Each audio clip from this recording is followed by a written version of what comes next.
Ballerina is the John Wick spin-off starring Ana de Armas, Keanu Reeves, Your choice. and a generic British villain. And you and your daughter died together. When her father is killed by the bad guys, she's adopted into a group of assassins and trained in the arts of kicking ass. Now an adult, she sets about a path of revenge, where she will meet this guy Just go. and make a decision that will change her life forever. It's a fight movie full of punches, kicks, gunfights, and car crashes, as well as some gruesome scenes that I can't show on YouTube. We're going to break down the good fights in Ballerina, the bad fights, and decide whether this movie gets a pass or a fail.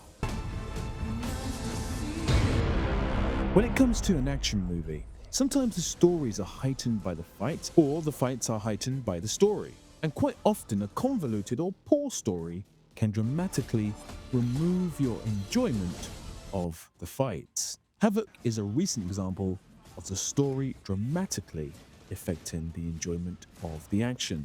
With the John Wick series, in general, it seems to transcend this issue, with each installment getting more and more convoluted and the lengths of the movies getting longer and longer. Which is why it's a bit of a surprise that this movie tries its hardest to have somewhat of a cohesive plot, even throwing in some good old soap opera storytelling for good measure. She's your sister. No. Oh, brother, this guy stinks! But it certainly gets a B+ for at least attempting to tell a tale, with an ending that suggests there will be a sequel, but a box office that suggests there certainly won't be. And for the John Wick series, the story is passable. For any other film of a similar nature, let's just pick one out of a hat. For example, let's say Leon the Professional. Stop saying okay all the time, okay? Okay. The story is simply whack. But I'm going to give it a pass. Now, let's focus on the fights.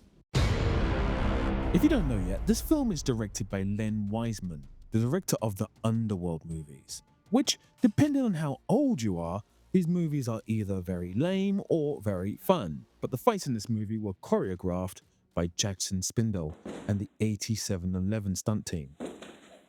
And I'm Jackson Spidell. The same team that worked on the John Wick movies. And it shows. Each fight has its own poetry. Maybe more so than John Wick, this movie relies heavily on hand-to-hand combat. Well, at least until the end of the film, where things get a little bit silly, but we'll talk about that soon. The opening fight is a treat, where our protagonist's dad is fighting for his very survival via an ambush. Within the first few minutes, we are thrusted into the action, brutal combat, balletic camera work, and inventive choreography. But I have to say, there's this tendency for many cuts and maybe too many close-ups, some of which simply aren't needed. What's really praiseworthy is that this movie avoids shaky cam, which is a major plus. And that takes us nicely into the first fight of the movie, featuring our lead. This scene is a joy to behold. The thumping soundtrack, the gorgeous neon lights, and then this.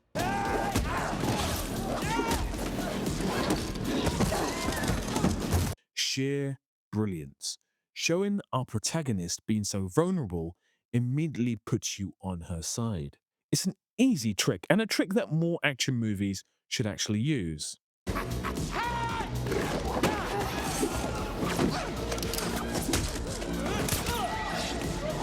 The impacts feel real, and again, the inventiveness of the choreography keeps you and our action stars on their literal toes.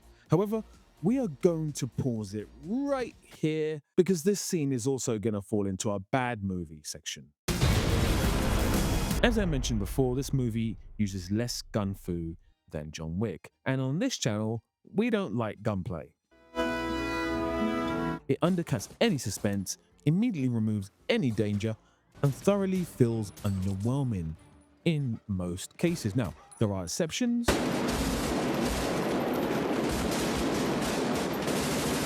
but mostly it's a really tacky trick, which happens in this scene, which is almost exclusively when the gunplay and the action levels go down a bit.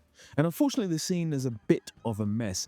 The geography just isn't great, and with so many bullets flying everywhere, you lose the sense of scope previous fight scenes had. And the introduction of this girl into the movie Let me get the hell out of here.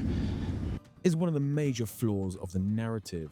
It becomes a B plot that, within minutes, is relegated to no plot, as the life of this girl seems to be an afterthought in this movie's mind.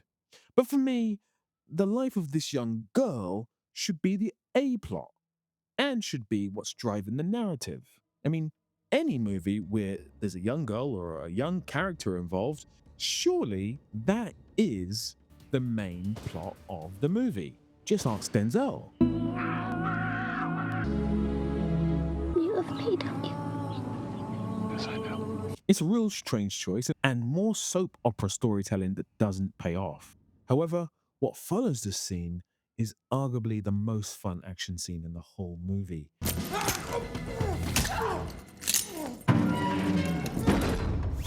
With this wonderful sequence involving grenades. No prisoners are taken. It's even more brutal and sadistic than anything in the John Wick series so far. Especially this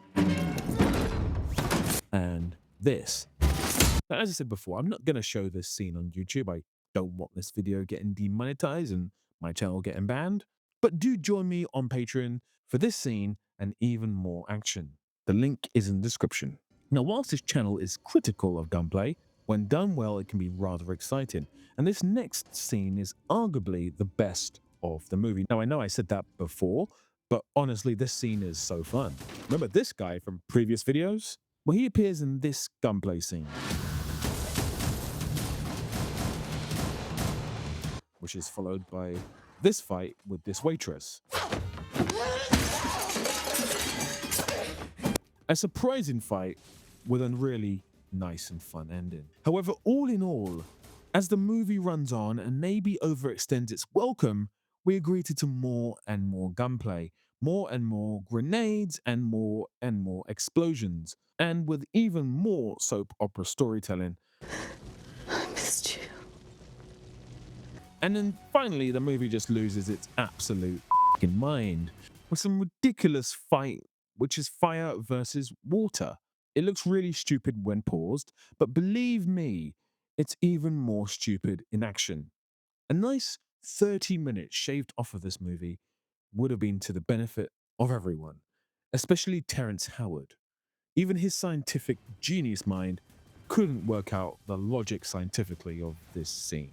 And I was able to define the grand unified field equation they've been looking for and put it into geometry. And then Now, what's a bad movie fight? There's too many examples to mention. I could pick from the low-hanging fruit that is Steven Seagal and include this, but I shan't. Oh wait, I kind of just did. But in any event, a bad movie fight could involve shaky cam or the absolute suspension of belief, or maybe just really bad choreography or camera work. This movie has two moments in particular that really stand out. One features this guy, but we'll come back to this. And the other is a return to this moment. You see, not once, but twice. Our lead, standing at just 168 centimeters and 54 kilograms, is absolutely drop-kicked like a sack of potatoes against solid material. Again, not once, but twice. And this second time, I swear I saw her soul leave her body. I audibly said to myself, loud, "She's gone," in this very moment. Now, I know John Wick survived this and this and this, but just look at her body here. She is not getting up from this. In fact, this movie should have ended here. And it's a really unnecessary moment in the movie. It's easily avoidable. In the edit, just remove this kick and this kick. It's a bad movie fight scene. And now to this guy.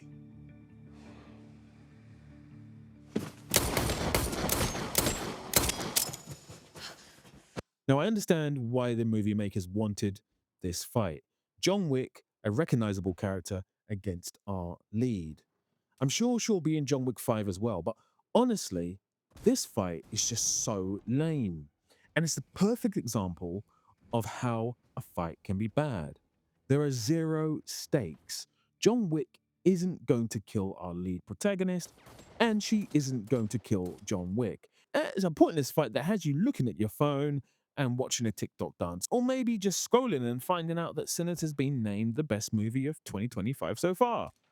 Video coming on that soon. But this fight, along with this scientifically baffling fight, and this soul leaving the body fight, are officially 3 bad movie fights in one movie. So taking everything into account, does this movie get a pass or a fail when it comes to movie fights? Well, before I announce that, have you seen Ballerina? If so, did you like it? Let me know in the comments. Do you like this new format? Let me know in the comments as well. And whilst you're at it, hit that like button, please. The bigger the channel gets, the more I get to talk to big action directors like the Kirby brothers, or the more emails I get from members of Gareth Evans' stunt team. As always, thank you for the love and support. I could not have this channel without you guys. Right, enough self-promotion. Does Ballerina get a pass or a fail? It gets a pass, because yes, there are so many truly ridiculous moments, but for the most part, the movie remains fresh, exciting, and the choreography team do an amazing job with the action. In fact, in a strange way, there's fight moments here that I much prefer to that of the John Wick series. And whilst Hollywood has again failed to turn Ana de Armas into a big box office movie star, they may have found themselves inadvertently creating a character that could have her own TV show and could make loads of cameos in the John Wick movies. But if they decide that they're done with this character, then I can only hope that they finally greenlight that Leon sequel with Natalie Portman's character. Come on, Hollywood. What are you waiting for? Bring it. Everyone's waiting. What do you mean, everyone?